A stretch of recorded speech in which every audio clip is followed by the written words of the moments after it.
Krishna Chaitanya Prabhu Nityananda Shri Advaita Gadadhar Sivasadi Gaur And now Chapter 5, How to Approach God. Shri Krishna Chaitanya Prabhu Nityananda Shri Advaita Gadadhar Sivasadi Gaur Bhakta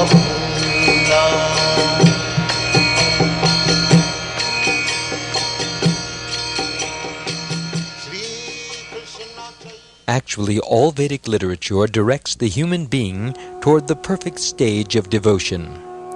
The paths of fruitive activities, speculative knowledge, and meditation do not lead one to the perfectional stage, but by the process of devotional service, the Lord actually becomes approachable. Therefore, all Vedic literature recommends that one accept this process.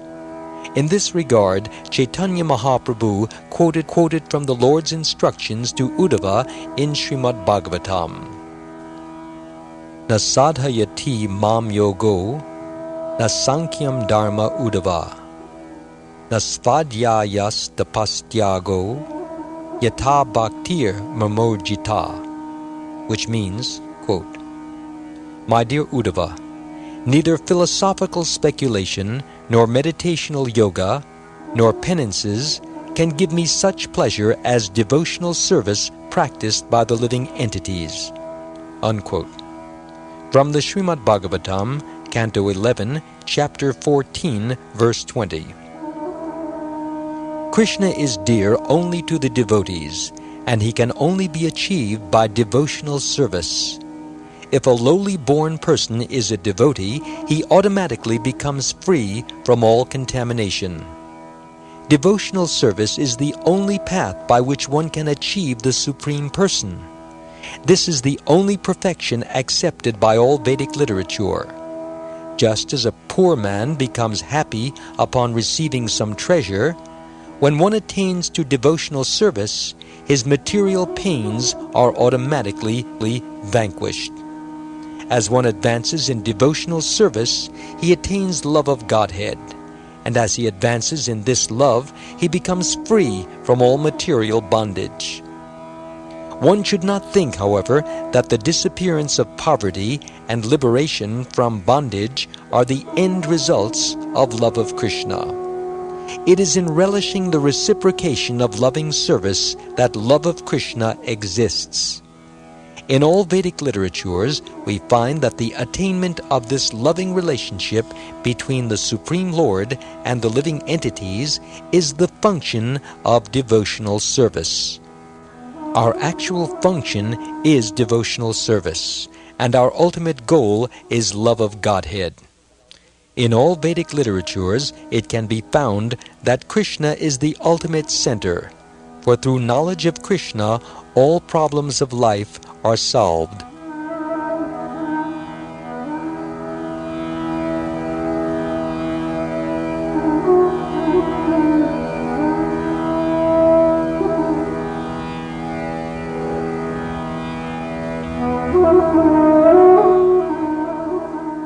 Chaitanya Mahaprabhu pointed out that although, according to Padma Purana, there are different scriptures for worshipping different types of demigods, such instructions only bewilder people into thinking that the demigods are supreme. Yet if one carefully scrutinizes and studies the Puranas, he will find that Krishna, the Supreme Personality of Godhead, is the only object of worship. For instance, in the Markandeya Purana, there is mention of Devi worship, or worship of the goddess Durga or Kali. But in this same Chandika, it is also stated that all the demigods, even in the shape of Durga or Kali, are but different energies of the Supreme Vishnu. Thus, study of the Puranas reveals Vishnu, the Supreme Personality of Godhead, to be the only object of worship. The conclusion is that directly or indirectly, All types of worship are more or less directed to the Supreme Personality of Godhead, Krishna. In Bhagavad Gita, it is confirmed that one who worships the demigods is in fact only worshipping Krishna, because the demigods are but different parts of the body of Vishnu or Krishna.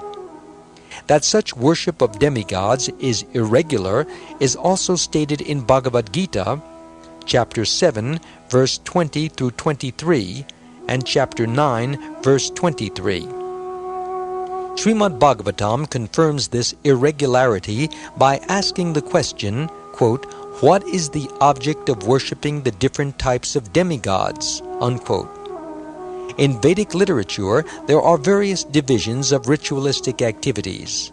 One is karma kanda, or purely ritualistic activities, and another is upasana kanda, or speculation on the supreme absolute truth. What then is the purpose of the ritualistic sections of Vedic literatures? And what is the purpose of different mantras or hymns that indicate worship of various demigods? And what is the purpose of philosophical speculation on the subject of the absolute truth? Srimad Bhagavatam replies that in actuality, all of these methods defined in the Vedas indicate the worship of the Supreme Lord Vishnu. In other words, they are all indirect ways of worshiping the Supreme Personality of Godhead. Sacrifices contained in the ritualistic portions of these literatures are meant for the satisfaction of the Supreme Lord Vishnu. Indeed, because yajna, sacrifice, is specifically meant to satisfy Vishnu, another name for Vishnu is Yajneshvar, or Lord of Sacrifices.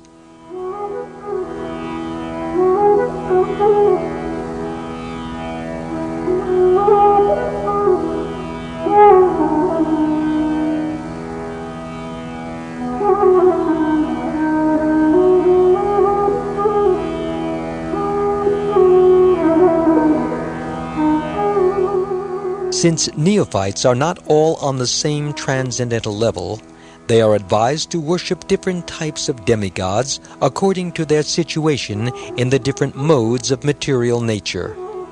The idea is that gradually such neophytes may rise to the transcendental plane and engage in the service of Vishnu, the Supreme Personality of Godhead. For instance, some neophytes who are attached to flesh-eating are advised by the Puranas to eat flesh after offering it to the deity Kali. The philosophical sections of the Vedic hymns are intended to enable one to distinguish the Supreme Lord from Maya. After one understands the position of Maya, he can approach the Supreme Lord in pure devotional service. That is the actual purpose of philosophical speculation, and this is confirmed in Bhagavad Gita. Bahunam janmanam ante yanavan mam prabadyate vasudeva sarvam iti sa mahatma sudurlabha, which means, quote, "After many births and deaths, he who is actually in knowledge surrenders unto me, knowing me to be the cause of all causes and all that is. Such a great soul is very rare." Unquote. From the Bhagavad Gita, chapter 7, verse 19. It can thus be seen that all Vedic rituals and different types of worship and philosophical speculation ultimately aim at Krishna. Chaitanya Mahaprabhu then told Sanatana Goswami about Krishna's multi-forms and his unlimited opulence.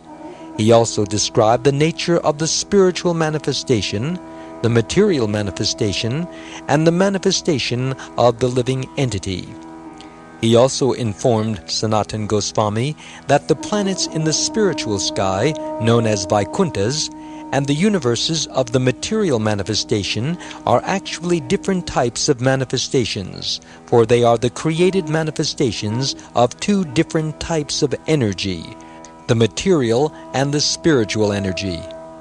As far as Krishna himself is concerned, he is directly situated in his spiritual energy, or specifically in his internal potency.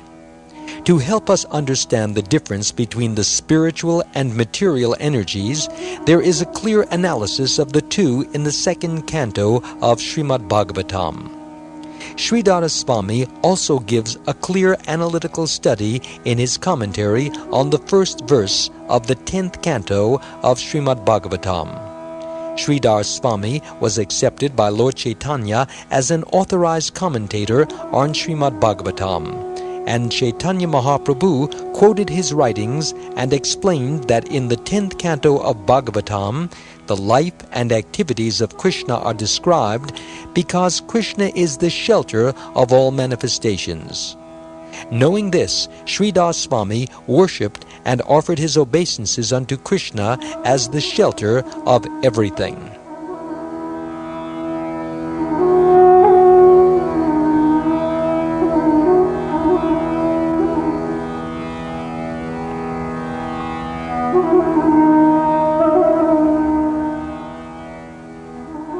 In this world, there are two principles operating.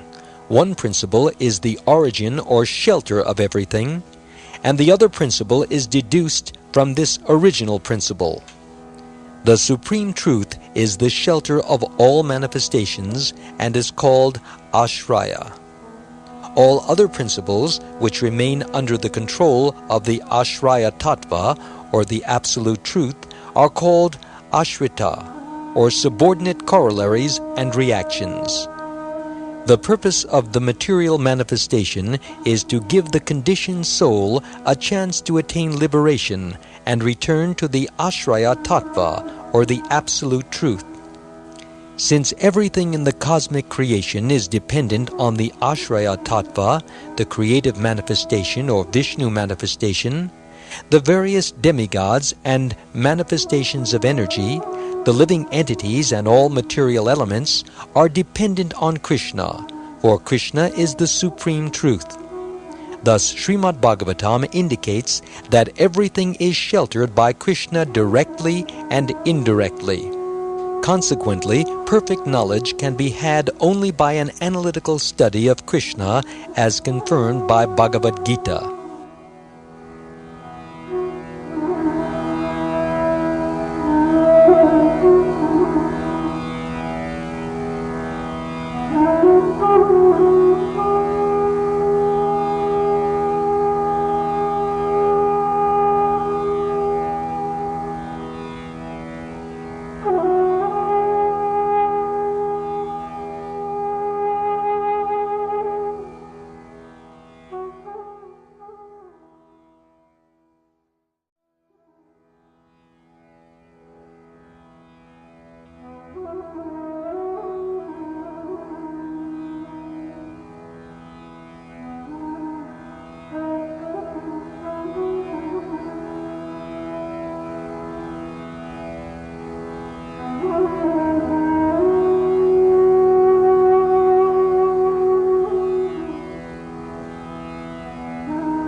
Lord Chaitanya then described the different features of Krishna and requested that Sanatana Goswami listen attentively.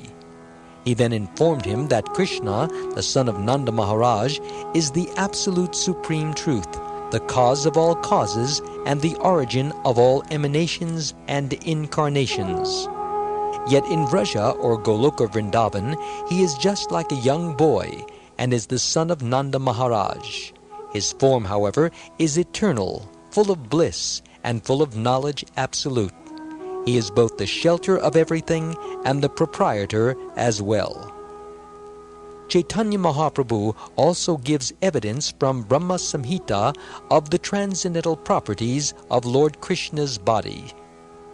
Ishvara Parama Krishna Satchidananda Vigraha Anadir Adir Govinda Sarva Karana Karanam, which means, quote, Krishna, who is known as Govinda, is the Supreme Godhead.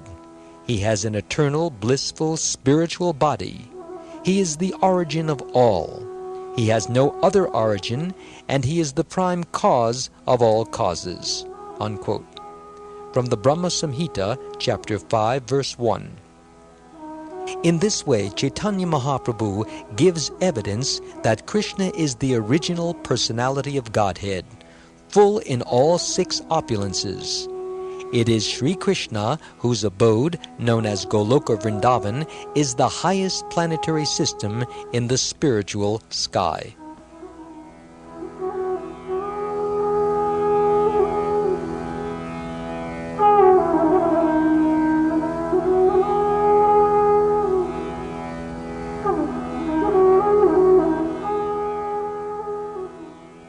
In addition, Lord Chaitanya also quotes a verse from Srimad Bhagavatam, Canto 1, Chapter 3, verse 28. Ete cham sha kala pumsa Krishnastu Bhagavan Svayam Indrari Vyakulam Lokam Hridayanti Yuge Yuge, which means, all incarnations are either direct expansions of Krishna or indirectly expansions of the expansions of Krishna. However, the name of Krishna indicates the original personality of Godhead. It is He who appears on this earth, in this universe, or in any other universe when there is a disturbance created by the demons who are always trying to disrupt the administration of the demigods. There are 3 different processes by which Krishna can be understood: the empiric process of philosophical speculation, the process of meditation according to the mystic yoga system, and the process of Krishna consciousness or devotional service. By the method of philosophical speculation, the impersonal Brahman feature of Krishna is understood.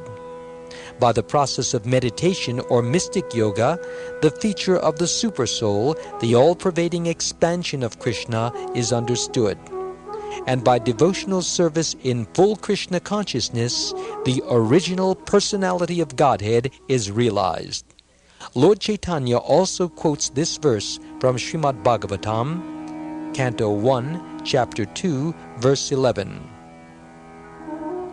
Vedanti tat tattva vidas, tattvam yaj jnanam advayam, Brahmeti paramatmeti, Bhagavan iti shabdyate, which means, quote, "Those who are knowers of the absolute truth describe the absolute truth in 3 features, as impersonal Brahman, localized all-pervading Supersoul, and the Supreme Personality of Godhead, Krishna." Unquote. In other words, Brahman, the impersonal manifestation, Paramatma, the localized manifestation, and Bhagavan, the Supreme Personality of Godhead, are one and the same. However, according to the process adopted, he is realized as Brahman, Paramatma, and Bhagavan.